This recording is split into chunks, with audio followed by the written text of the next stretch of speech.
ஒழுங்காக வேலை பாருங்கடான்னு சொன்னால் கேட்குறீங்களா? இப்போ பாரு பொசிஷனை பறி கொடுத்துட்டு உக்காந்துருக்காங்கங்கிற கதையா இப்போ மொசாட்டுக்கு புதியதொரு தலைவர் ஒருத்தர் தேர்ந்தெடுக்கப்பட்டிருக்காரு அப்படிங்கிற விஷயம். அப்போ இஸ்ரேல் தோற்று போச்சா அப்படிங்கிற கொஸ்டின் உங்களுக்குள்ளே இருக்கும்ல. அதற்கான பதில் என்னன்னு உங்களுக்கே தெரியும். இருந்தாலும் அடுத்ததாக ஒரு மிகப்பெரிய அளவிலான சர்ச்சைக்குள்ளே சிக்கியிருக்காரு ட்ரம்ப் அவர்கள்.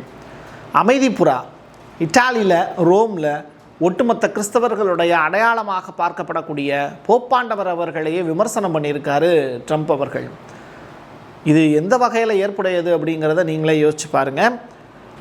போப்பையும் விட்டு வைக்காத ட்ரம்ப் அப்படி என்ன பேசியிருக்காரு? பதிலுக்கு போப்பாண்டவரும் சும்மா இல்லை, அவரும் திருப்பி பேசியிருக்காரு. என்ன ஏது அப்படிங்கிற விவரங்களை பேசுவோமா?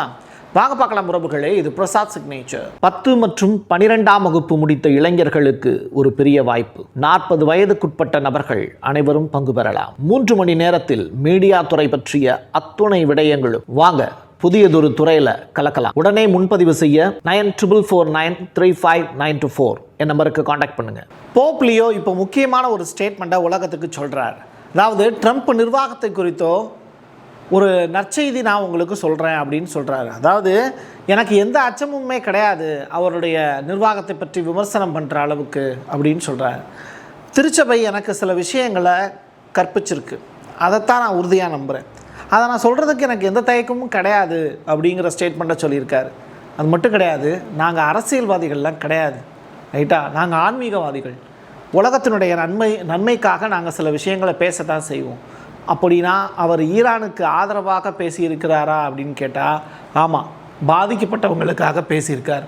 பாதிக்கப்பட்டவங்களுக்காக இல்லை பாருங்கள், குரல் விக்கிருச்சு, குரலற்றவர்களின் குரலாக அவர் பேசியிருக்காருன்னு எடுத்துக்கலாம் இல்லையா? இது தொடர்பான வீடியோ காட்சிகளும் நமக்கு கிடச்சிருக்கு. போப்பாண்டவர் ஃப்ளைட்டில் கிளம்பிட்டு இருக்கக்கூடிய நேரம், அதாவது அவர் எங்கே போகிறாரு ஏது போகிறாருங்கிறத நான் அடுத்தடுத்து சொல்கிறேன். பட் அந்த நேரத்தில் தன்னுடைய வருத்தத்தை தன்னுடைய கூட இருக்கக்கூடிய கத்ரினால்கள்லாம் இருப்பாங்க, இட்டாலி ரோமில் இருக்கக்கூடிய முக்கியமான அஃபீஷியல்ஸ் இருப்பாங்க, அவங்கக்கிட்ட சில விஷயங்களை ஷேர் பண்ணியிருக்கார். போப் லியோ அவர்கள் இப்போது ஒரு முக்கியமான தேசங்களுக்கு பயணப்படுறார். ஆப்பிரிக்காவில் இருக்கக்கூடிய 4 நாடுகளுக்கு தன்னுடைய பயணத்தை ஸ்டார்ட் பண்ணுறாரு. 10 நாட்கள் சுற்றுப்பயணம் மேற்கொள்கிறாரு. அல்ஜீரியா அப்படிங்கிற நாட்டுக்கு வந்திருக்காரு. சுற்றி இருக்கக்கூடிய மக்கள் எல்லாருமே அவருக்கு ரொம்ப பெரிய அளவில் வரவேற்பு கொடுத்துருக்காங்க. அவர் கேமரூன், அதுக்கு பிறகு அங்கோலா மற்றும் ஈக்வடாரில் இருக்கக்கூடிய கினியா ஆகிய நாடுகளுக்கு செல்வார் அப்படின்னு சொல்லப்படுது. இந்த ஈக்வடார் அப்படிங்கிற நாடு ஒரு அழகிய தேசம். அந்த நாட்டில் இருக்கக்கூடிய மக்கள் எல்லாருமே தன்னுடைய நாட்டுக்குள்ளே இன்னொரு நாட்டை சேர்ந்த இராணுவ வீரர்கள் வரக்கூடாதுன்னு நினைக்கிறவங்க. அதனால தானே என்னவோ ட்ரம்ப்புக்கு அந்த மக்களை பிடிக்கல, அந்த அரசாங்கத்தை மிரட்டி பார்த்தாரு, அவங்களும் பணியலை.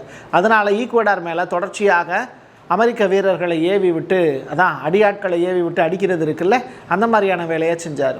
உலகத்தினுடைய மிகப்பெரிய திருடர்கள் நடத்தக்கூடிய இந்த அட்டூழியங்கள் தடுத்து நிறுத்தப்படணும் அப்படின்னு இப்போது ஒரு நல்லவர் பேசுகிறத அமெரிக்கா கேட்க மாட்டாங்க. ஃபாரின் மினிஸ்டருக்கு இடையில நடக்கக்கூடிய மீட்டிங் இல்லை ஃபோன் கால் எப்படி தெரியுமா? ஈரான், சவுதி அரேபியா, இந்த 2 நாட்டினுடைய ஃபாரின் மினிஸ்டர் யாருன்னு உங்களுக்கே தெரியும். ஒருத்தர் அப்பா ஷராக்கி, இன்னொருத்தவங்க பைசல் பின் பர்கான். இப்போங்க 2 பேரும் ஃபோனில் பேசியிருக்காங்க. என்ன பேசியிருக்காங்கன்னா, இஸ்லாமாபாத்தில் ஈரான் மற்றும் அமெரிக்கா இடையே நடந்த பேச்சுவார்த்தை தொடர்பாக பேசியிருக்காங்க. தொலைபேசி வாயிலாக நடந்த விஷயங்களை அவர்கிட்ட பகிர்ந்திருக்காரு. ஸோ சவுதி அரேபியாவோடு ஈரான் நட்புறவோடு இருக்கணும்னு நினைக்கிறாங்க. ஆனால் சவுதி அரேபியா பாகிஸ்தான்கிட்ட இருந்து 13,000 வீரர்களை கடன் வாங்கி அதை ஈரானுக்கு எதிராக திருப்பி விடக்கூடிய வேலையை செய்கிறாங்க. இது எந்த வகையில் நியாயம்? நீங்களே யோசிச்சு பாருங்கள். பேச்சுவார்த்தை முறிவு அப்படிங்கிற விஷயம் எனக்கு ஒன்றும் ஆச்சரியமாலாம் இல்லை. என்ன பிளான் பண்ணிட்டு போய் உக்காந்தாங்க அங்கே எக்ஸிக்யூட் ஆகிறதுக்கு அப்படின்னு அந்த பிளான் ரிலேட்டடாக அசிங்கப்படுத்தி விட்டுருக்காரு ஜெர்மனியினுடைய சான்சலர் மெர்ஸ் அவர்கள். பாகிஸ்தானில் நடந்த பேச்சுவார்த்தை அப்படிங்கிறது ஒரு முறையான ஒரு நல்ல ஒரு ஆர்கனைசேஷன் இல்லை, ஆர்கனைஸ் சரியாகவே பண்ணலை அப்படிங்கிறது தான் அவருடைய வருத்தமாக இருக்குது. ஆரம்பத்தில் இருந்தே அவர்கள் உண்மையில் நன்கு தயாராக இருந்தார்கள் அப்படிங்கிற எண்ணம் எனக்கு ஏற்படவே இல்லை அப்படிங்கிறது தான். அப்போது நீங்கள் கரெக்டாக 2 பக்கமும் பாதிப்பு இல்லாத வகையில் ஒரு சமரச உடன்படிக்கையை கொண்டு வரணும். அப்படிப்பட்ட உடன்படிக்கையாக இருந்தது இல்லை அப்படின்னு சொல்கிறாரு. துபாயில் தான் இருக்கீங்களா அப்படின்னா உங்களுக்கு மம்சார் கார்னிஸ் அப்படின்னு சொல்லிட்டு ஒரு ஏரியாவை கண்டிப்பாக தெரிஞ்சிருக்கும். ஒரு அழகிய கடற்கரை இங்கே ஒன்று இருக்கிறதா சொல்கிறாங்க. நான் போனதில்லை. பட் அங்கே இருக்கக்கூடிய ஆட்சியாளர்கள் பெண்களுக்காக ஒரு ஸ்பெஷலாக ஒரு கடற்கரை ஒன்று ரெடி பண்ணியிருக்காங்க. அங்கே ஏகப்பட்ட வசதிகள் செஞ்சுருக்காங்க. நட்சத்திர விடுதிகளில் இருந்து அந்த கடற்கரையே பெண்களுக்கான கடற்கரையாக மாற்றிருக்காங்க. இது அங்கே இருக்கக்கூடிய பெண்களுக்கு ரொம்ப பெரிய அளவில் மகிழ்ச்சிகரமான விஷயமா பார்க்கப்படுது. 88% கட்டுமான பணிங்கிறது நிறைவடைஞ்சிருச்சுன்னு சொல்கிறாங்க. இது பெண்களுக்கு பாதுகாப்பான சூழலில் இரவு நேரத்தில் நீச்சல் வசதிகளையும் கொடுக்குறாங்க அப்படிங்கிற தகவல் ரிலீஸ் ஆகிருக்கு. ஸோ தொடர்ச்சியாக அவங்க சொல்லியிருக்கக்கூடிய விஷயம் அப்படிங்கிறது துபாயை பொறுத்தளவில் மேற்கத்திய கல்ச்சருக்கு ஏற்கனவே மாறிட்டாங்க. இப்போ அங்கே இருக்கக்கூடிய பெண்கள் வேறு நாடுகளுக்கு போய் சுதந்திரமாக வாழ்கிறதுக்கு பதிலாக அந்த நாட்டிலேயே தனிமனித சுதந்திரத்தை பாதுகாக்கக்கூடிய வகையில் ஆண்கள்கிட்ட இருந்து தற்காத்து கொண்டு மிகச்சிறந்த முறையில் ஒரு சுதந்திரமான ஒரு வாழ்க்கை வாழ்வதற்கு துபாய் அரசு இப்போது ஏற்பாடுகளையும் செஞ்சுருக்காங்க. அமெரிக்கா ஈரானுக்கு இடையிலான ஒப்பந்தம் தொடர்பாக நெதன்யாகு அவர்கள் கொடுத்துருக்கக்கூடிய ஸ்டேட்மெண்ட்டும் இப்போ பேசுபொருளாக மாறி இருக்குது. ட்ரம்ப் மற்றும் அமெரிக்காவை பொறுத்த வரைக்கும் செறிவூட்டப்பட்ட யுரேனியம் இருக்குல்ல, அதை அகற்றுவது மட்டும்தான் அவங்களுடைய இலக்கு. ஈரானுக்கும் இது தெரியும். அதனால தான் அந்த யுரேனியத்தை அவங்க அகற்ற மாட்டேன் அப்படின்னு சொல்லிட்டாங்க. பல 100 ஆண்டுகளாக எங்களுக்கும் அவங்களுக்கும் இடையில இருக்கக்கூடிய பஞ்சாயத்து வேறு. ஆனால் சில பல ஆண்டுகளாக அமெரிக்காவுக்கும் ஈரானுக்கும் இடையில இருக்கக்கூடிய பிரச்சனை ஒன்று அணு ஆயுதம், இன்னொன்று யுரேனியம். இந்த 2 பஞ்சாயத்துமே முடிவடையாமல் இருக்குது. ஈரான் அதை முடிக்கிற மாதிரி ஐடியா இல்லை. அதனால தான் இந்த பேச்சுவார்த்தை தோற்று போச்சு அப்படின்னு நெதன்யாகு தரப்பில் இருந்து கருத்துக்கள் பரிமாறப்படுது. ஸ்பானிஷ் அரசாங்கம் இப்போ பெரிய அளவிலான சலுகைகளை ஈரான்கிட்ட இருந்து வாங்கிட்டு இருக்காங்க. ஒரு கப்பல் ஒன்று, ஸ்பானிஷ் கப்பல் டைரெக்டாக ஸ்பெயினை நோக்கி போயிடுச்சு, எண்ணெய் கப்பல். அதே மாதிரி டெஹ்ரானில் இருக்கக்கூடிய ஸ்பானிய தூதரகம் அதிகாரப்பூர்வமாக மறுபடியும் திறக்கப்பட்டிருக்கு அப்படிங்கிற செய்தி. ஸோ இது ஸ்பானிஷ்காரங்களுக்கு ரொம்ப பெரிய அளவில் மகிழ்ச்சி, பெரிய அளவிலான அங்கீகாரம் ஈரான் கொடுத்துருக்கு அப்படின்னு நம்புகிறாங்க. அடுத்த ஆண்டு இதே நேரத்தில் இதே நாளுக்குள்ளே ட்ரம்ப் பதவியிலிருந்து இறக்கப்படுவார் அப்படிங்கிறத நான் பரிபூர்ணமாக நம்புகிறேன் அப்படின்னு நான் சொல்லலைங்க. அதை சொல்லியிருக்கிறது யாருன்னா, வெள்ளை மாளிகையினுடைய முதன்மை செய்தியாளர் சைமன் அதேபா அப்படிங்கிறவர் கணிப்பு. ரைட்டா? அமெரிக்க அதிபருக்கு ஏற்படவிருக்கக்கூடிய வீழ்ச்சி குறித்து அவர் சொல்லியிருக்கக்கூடிய வார்த்தைகள் தான் இது. இதிலிருந்து அவர் மீளவே முடியாது. ஈரான் தொடர்பான போரில் இருந்து நிலைமை மேலும் மேலும் மோசமாகிக்கிட்டே தான் போகும். அப்படிப்பட்ட சுச்சுவேஷனில் அவரே பதவியிலிருந்து விலகுவார். அரசியல் சாசனத்தின் அடிப்படையில் ஜெடி வான்ஸ் அடுத்த அதிபராக பதவியில் உட்காருவதற்கான வாய்ப்பு இருக்குது அப்படின்னு சொல்கிறார். பசிபிக் பெருங்கடலில் அமெரிக்காவினுடைய ஆட்டம் சற்று வித்தியாசமாக இருந்தது. அமெரிக்க எல்லையை நோக்கி சென்ற படகுகள் மீது அவங்களுடைய படைகளே இப்போது இரட்டை தாக்குதல் நடத்தியிருக்காங்க. அதுக்கு பேர் கைனடிக் ஸ்ட்ரைக் அப்படிங்கிறாங்க. போதைப்பொருள் பயங்கரவாதிகள் அப்படின்னு கருதப்படக்கூடிய 5 இதில் உயிரிழந்திருக்காங்க அப்படிங்கிற தகவல். எந்த நாட்டில் இருந்து அவங்க வந்தாங்க அப்படிங்கிறது தொடர்பான விவரங்கள் இன்னும் கசிய விடப்படலை.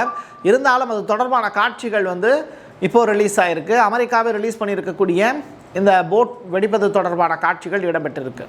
அமெரிக்காவினுடைய துணை அதிபர் ஜெடி வான்ஸ் இப்போ ஈரானுக்கு மிரட்டல் ஒன்று விடுத்திருக்காரு. பாகிஸ்தான் மீட்டிங்கை முடிச்சுட்டு மறுபடியும் அமெரிக்கா போனதற்கு பிறகு ஈரானுக்கு அவர் விடுத்திருக்கக்கூடிய மிரட்டல் செய்தியில் ஸ்ட்ரைட் ஆஃப் ஹார்மஸை நிபந்தனையின்றி திறங்க, இல்லைனா நாங்கள் படையெடுத்து வருவோம் அப்படிங்கிறது அவர் விடுத்திருக்கக்கூடிய மிரட்டல். அதற்கு ஈரானுடைய ஃபாரின் மினிஸ்டர் அப்பாஸ் அராக்சி சொல்லியிருக்கக்கூடிய ஸ்டேட்மெண்ட், ஈரானுடைய முடக்கப்பட்ட சொத்துக்கள் 1979 11 ட்ரில்லியன் ரியால் மதிப்பிலான சொத்துக்களை திருப்பி கொடு அப்படின்னு கேட்குறாரு. ஏன் சொத்தை நீ வச்சுக்கிறதுக்கு உனக்கு யார் அனுமதி கொடுத்ததுங்கிறது அவர் கேட்கக்கூடிய கேள்வி. அது நியாயமான கேள்வி. அதற்கான பதில் அமெரிக்கா கிட்ட அநியாயமாக தான் இருக்கும் அப்படின்னு அவர் சொல்கிறார். இஸ்ரேலுடைய புதிய மொசாட் தலைவராக ரோமன் கோப்மேன் அப்படிங்கிறவர் இப்போ நியமனம் செய்யப்பட்டிருக்கார். மொசாத் உளவு அமைப்பினுடைய புதிய தலைவர் ஏன் மாற்றப்படணும்? ஏன் புதிதாக ஒரு தலைவரை நியமிக்கணும்? மொசாட்டினுடைய அந்த பங்களிப்பு அப்படிங்கிறது மேற்கத்திய நாடுகளில் ஒரு பெரிய அளவில் படங்களால் எடுக்கப்பட்டது. எப்படியெல்லாம் அவங்க எதிரிகளை வேட்டையாடுவாங்க அப்படிங்கிறது தொடர்பான விவரங்கள்லாம் வெளியிடப்பட்டது. ஆனால் வையத்தில் ஒருத்தன் மட்டும்தான் பெரிய ஆளாக இருப்பானா என்ன? அவனுக்கும் அப்போ வையத்தில் இருக்க தான் செய்வான் இல்லையா? அதுக்கடுத்து போயிட்டே தான் இருக்கும். அது மாதிரி மொசாட்டினுடைய அந்த இன்டெலிஜென்ஸ் அப்படிங்கிறது இன்றைக்கி தேதிக்கு குறைஞ்சிருச்சு. அறிவினுடைய வீழ்ச்சி அப்படிங்கிறது அவங்களுக்கான ஆக்கிரமிப்பினுடைய தொடக்கமாக தான் மாறிடுச்சு. அந்த வகையில் இஸ்ரேல் இப்போ புதியதொரு மொசாட் தலைவரை ஒருத்தவங்களை உருவாக்கியிருக்காங்க. ஞாயிற்றுக்கிழமை வெளியிட்டிருக்கக்கூடிய அறிக்கையில் இது தெளிவுபட தெரியுது.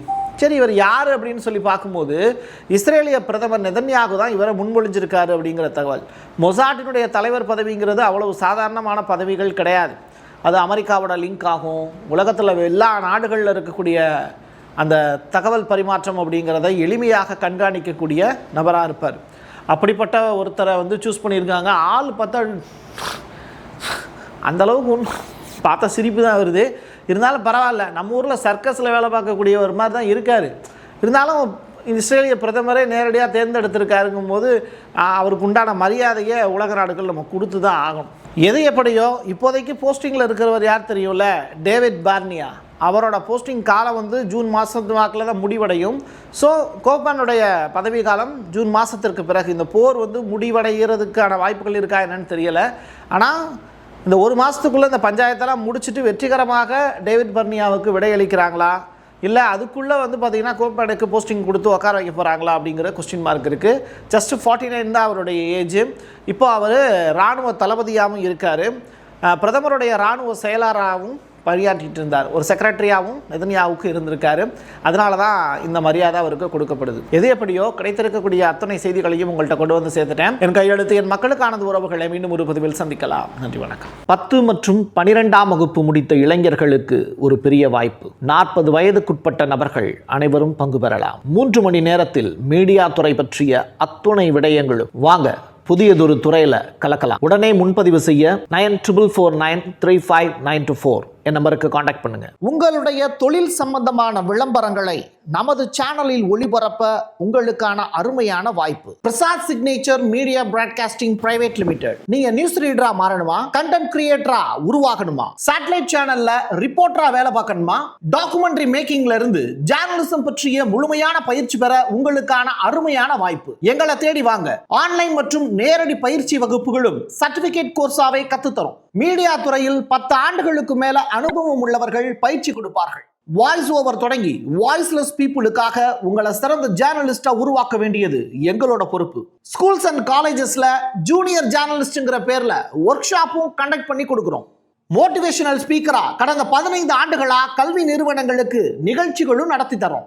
தொடர்புக்கு 9944790333 94493594 prasadsignature@gmail.com. நமக்குன்னு ஒரு வீடு, அது எல்லாரோட வாழ்நாள் கனவு. ஒரு முறை தான் முடிவெடுக்க போறீங்க, அதை சரியாயிடுங்க. கிரியேட்டர் கன்ஸ்ட்ரக்ஷன்ஸ் உங்களோட கனவு இல்லத்தை சூப்பர்வா டிசைன் பண்ணி அழகா கட்டித்தராங்க. இன்டீரியர் டிசைன்லையும் இவங்க தான் டாப். North west interiors. தொடர்புக்கு 7299079991.